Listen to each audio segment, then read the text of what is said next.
Comienzo de la carta del apóstol San Pablo a los romanos. Pablo, siervo de Cristo Jesús, llamado a ser apóstol, escogido para anunciar el evangelio de Dios. Este evangelio, prometido ya por sus profetas en las Escrituras santas, se refiere a su Hijo, nacido según la carne, de la estirpe de David, constituido según el Espíritu Santo, Hijo de Dios, con pleno poder por su resurrección de la muerte, Jesucristo nuestro Señor. Por Él hemos recibido este don y esta misión, hacer que todos los gentiles respondan a la fe, para gloria de su nombre. Entre ellos estáis también vosotros, llamados por Cristo Jesús.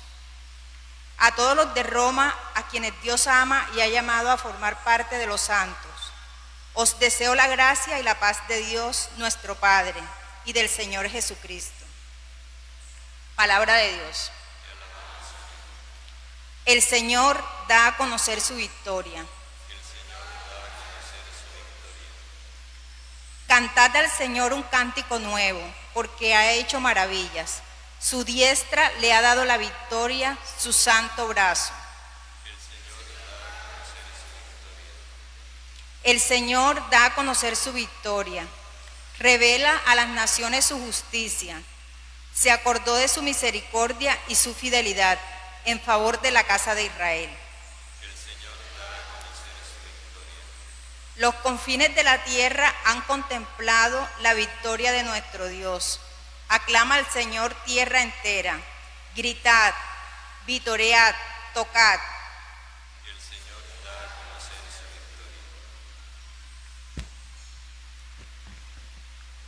Busca primero el reino de Dios y toda su justicia, y todo lo demás se os dará por añadidura.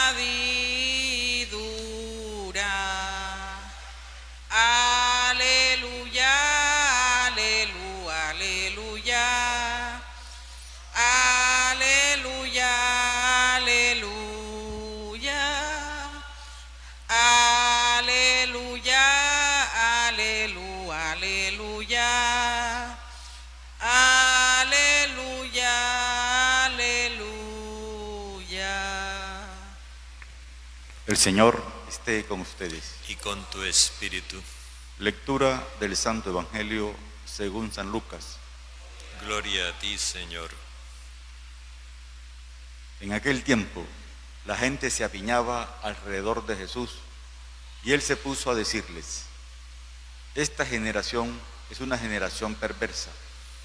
Pide un signo, pero no se le dará más signo que el signo de Jonás.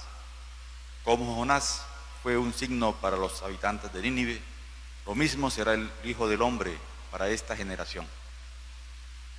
Cuando sean juzgados los hombres de esta generación, la reina del sur se levantará y hará que los condenen, porque ella vino desde los confines de la tierra para escuchar la sabiduría de Salomón. Y aquí hay uno que es más que Salomón. Cuando sea juzgada esta generación, los hombres de Nínive se alzarán y harán que los condenen, porque ellos se convirtieron con la predicación de Jonás. Y aquí hay uno que es más que Jonás. Palabra del Señor. Gloria a ti, Señor Jesús.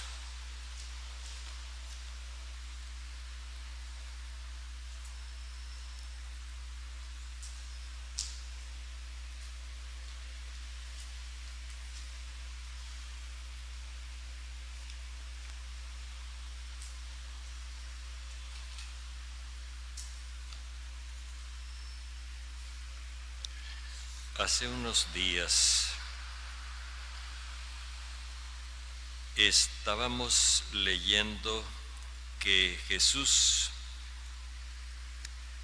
estaba expulsando un demonio mudo y que eso había provocado una reacción general de aprobación.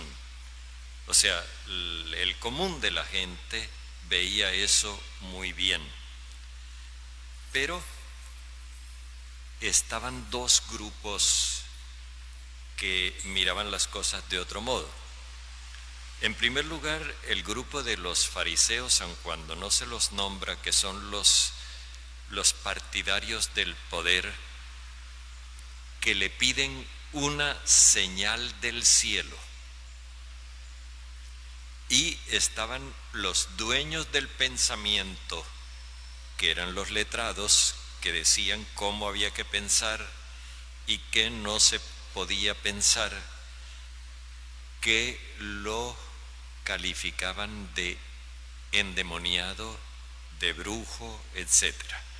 Entonces Jesús, en primer lugar, se refirió a la reacción de estos que lo calificaban de brujo, y les explicó que si Satanás se divide y se enfrenta a sí mismo, está perdido, que eso que ellos decían no tenía lógica. Luego vimos la reacción, el sábado, vimos la reacción entusiasta de aquella multitud que lo aprobaba en boca de una mujer, pero que esa reacción entusiasta tenía un tinte nacionalista, y por eso Jesús corrigió el enfoque. Ahora finalmente nos encontramos con la reacción de Jesús frente al grupo que le pide una señal del cielo. La multitud que Jesús ha estado instruyendo y a la cual le rectificó su entusiasmo, ahora se amontona junto a él. La multitud se apiñaba alrededor de Jesús. Y entonces Jesús aprovecha para referirse a la exigencia de una señal del cielo. Nosotros necesitamos comprender bien cuál es el sentido de esta exigencia. Una señal del cielo se refiere a un hecho portentoso, prodigioso, que solamente se le pueda atribuir a Dios. Y esto en función de que Jesús se está presentando como médico, como líder del pueblo. Ellos quieren que Jesús les dé una señal de que Dios interviene en la historia del pueblo para librarlo de sus enemigos, y que lo haga de una manera inobjetable, con un derroche de poder que extermine a los paganos y los haga salir corriendo de su territorio.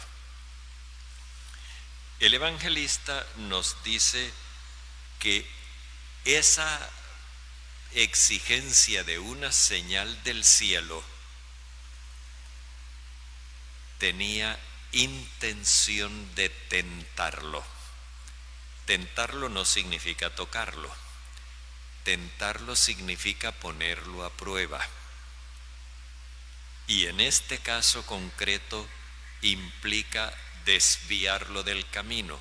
Jesús ha venido en todo momento renunciando a manifestaciones de poder y a cualquier recurso a la violencia.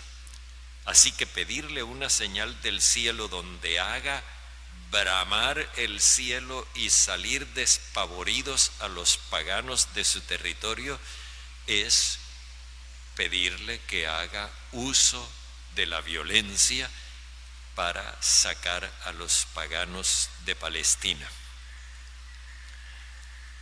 Entonces Jesús, ahora que la multitud se le acerca más, después de que Él le ha rectificado las cosas, dice: esta generación es una generación perversa. pide una señal, pero no se le dará más señal que la señal de Jonás. Como Jonás fue una señal para los habitantes de Nínive, lo mismo será el Hijo del Hombre para esta generación. 4 veces repite la palabra señal. Y esto tiene su importancia. Primero, califica de perversa a la generación que exige esa señal. ¿Por qué? Mesías, guerreros, ha habido muchos en Israel. Fueron muchos los que antes de Jesús se presentaron diciendo que ellos eran los enviados de Dios, los consagrados de Dios, y embarcaron a la gente en una aventura guerrera que terminaron sofocando las legiones romanas y con mucha carga de dolor y un gran saldo de muertos. De esos Mesías ya deberían haber escarmentado, y sin embargo todavía siguen insistiendo en un Mesías de esa naturaleza. Ahí es donde está la perversidad. Han comprobado que eso es autodestructor. Han comprobado que eso produce mucho dolor y muchas muertes, y sin embargo insisten en que esa es la única señal para mostrar que este hombre es enviado de Dios. Esta es una generación perversa, y a cambio de esa señal de poder que ellos piden, una demostración abrumadora, avasalladora del poder de Dios, Jesús presenta una señal completamente diferente, la de Jonás. Y aquí se refiere concretamente, porque en Mateo lo que vemos es la muerte de Jonás, pero aquí se refiere concretamente es al mensaje de Jonás. Y el mensaje de Jonás, ya nosotros lo sabemos, es el mensaje del amor universal de Dios. Dios ama también a los paganos. Dios les da a los paganos oportunidad para que se enmienden. Dios quiere salvar también a los paganos. O sea, con esto de citarles a Jonás, Jesús les está diciendo que esa exigencia de una señal de que Dios brame desde el cielo y haga salir despavoridos a los paganos, no tiene en cuenta que Dios ama también a los paganos y quiere salvarlos igualmente. Y entonces dice Jesús que Él, la única señal que tiene es la misma señal de Jonás, el mensaje del amor universal. Esto no cae bien en los círculos de poder, tanto de los fariseos como de los letrados, porque ellos esperan un Dios, digámoslo hoy en términos nuestros, un Dios efectivo, un Dios que les resuelva la situación de una manera tajante. Y lo que Jesús dice es que esa generación que es perversa, en el momento del juicio se va a sentir acusada por paganos. Por paganos. ¿Por qué? No porque los paganos van a decir condenen a esta generación malvada, no, es porque ellos buscaron en Israel sabiduría, como en el caso de la reina desde el sur, que vino en pos de la sabiduría de Salomón. Y dice Jesús, y aquí hay uno que es más que Salomón. Aquí no se trata de cuestiones de rango. Lo que pasa es que Jesús está proponiendo la sabiduría de Dios en términos superiores a como lo propuso Salomón. Tomemos conciencia de algo, así como volvamos a lo que leímos en meses anteriores. Salomón no se puso a hacerles la guerra a los paganos. Lo que Salomón hizo fue su estilo político. Lo que Salomón hizo fue pactar alianzas con los pueblos paganos.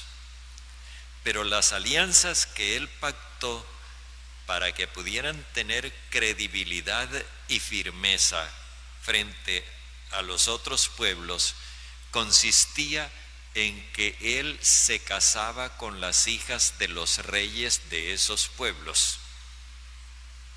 Y de esa manera los convencía de que él no tenía intenciones de declararles la guerra. Pero nosotros sabemos lo que eso significó, porque las mujeres extranjeras introdujeron el culto a los ídolos en Israel, y el corazón de Salomón se desvió del Señor. Pero de todos modos, lo que aquí se nos quiere hacer ver es que la sabiduría de Salomón consistió en no promover la guerra, sino el entendimiento, la concertación, la buena relación con los vecinos, siendo paganos. En cambio, en Jesús hay una sabiduría superior a la de Salomón, porque Jesús sí busca la aceptación de los paganos, pero no al precio de cambiar al Dios verdadero. Aquí hay alguien que tiene una sabiduría superior a la de Salomón. Y también habla de los hombres de Nínive, segundo grupo de paganos, esta vez un grupo de paganos. Los hombres de Nínive también se alzarán para que a esta generación se alzarán, se levantarán, se pondrán de pie, porque el testigo siempre tiene que dar su testimonio de pie, y harán que la condenen, porque ellos se enmendaron con la predicación de Jonás. Recordemos que lo leímos hace poco, cómo Jonás fue a predicar a Nínive e hizo que todos rectificaran su mala vida, sus injusticias, su mala conducta. Ahora Jesús es más que Jonás, porque no solamente no es un simple profeta, sino el Hijo de Dios, sino que también el mensaje que Jesús propone no solo invita a la enmienda de vida, sino también a la conversión al Padre de todos. Y esto entraña la construcción de un reino nuevo, el reino de Dios. Los habitantes de Nínive se quedaron en su reino y Jonás se regresó a su tierra. Pero ahora de lo que se trata es de construir un reino universal, el reino de Dios. Esto es más de lo que hizo Jonás. Así que aquí no está Jesús reclamando rangos, que yo tengo más rango que Jonás, o yo tengo más rango que la reina del sur, no, o que Salomón, no. Lo que él está haciendo ver es que si aquella gente reaccionó positivamente frente a una sabiduría todavía limitada, o frente a un mensaje de amor universal todavía restringido, con mayor razón esta generación perversa debiera reconocer la mano de Dios, la obra de Dios en esta sabiduría y en este mensaje de amor universal. Por eso deberían ellos enmendarse, pero no, ellos no están dispuestos a renunciar a su ideología del poder. Prefieren quedarse sin Dios. Esto me hace pensar en lo que ocurre también hoy y por lo cual estamos necesitando este sínodo al cual nos invita el Papa Francisco. Estamos escuchando más a hombres que a Dios. A mí me duele ver que haya personas que por darle crédito a lo que dicen algunos teólogos o pensadores o qué sé yo qué, de que no se puede recibir la comunión en la mano, prefieren quedarse sin la comunión. Así como estos, prefieren quedarse sin Dios antes que renunciar a sus ideas. Así también hay quienes prefieren quedarse sin la comunión antes que renunciar a sus prejuicios que no están en la Escritura. Son enseñanzas de hombres. Necesitamos volvernos al Señor. Necesitamos que el Espíritu Santo sea el que nos guíe para que no nos hagamos también nosotros una generación perversa.